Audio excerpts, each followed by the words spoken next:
Welcome to Penrose Learning, where we make understanding easy.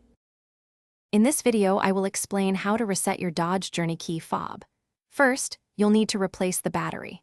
Gently pry open the key fob casing, often with a small flathead screwdriver, to reveal the internal components. Carefully remove the old battery, noting its orientation. Most Dodge Journey key fobs use a CR2032 coin cell battery.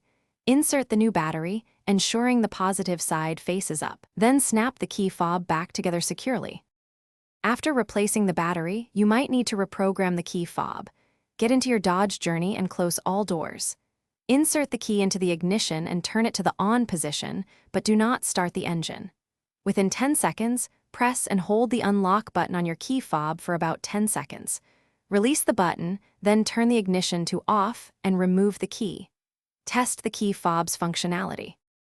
If the manual reprogramming steps don't work, or if your key fob still isn't functioning correctly, professional help is the next step. A Dodge dealership or a qualified automotive locksmith has specialized tools to reprogram your key fob to your vehicle's system. This service ensures proper synchronization and can resolve more complex issues.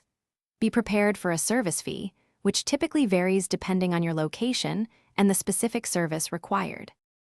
If you're still experiencing issues, try some troubleshooting. Double-check that the new battery is inserted correctly, with the positive side facing up. Sometimes, a simple reseating of the battery can resolve connectivity problems. Also, try using your spare key fob if you have one. This helps determine if the problem lies with the specific key fob or the vehicle's receiver.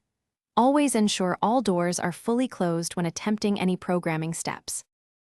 Thanks for watching. If this was helpful, leave a like and consider subscribing. See you next time.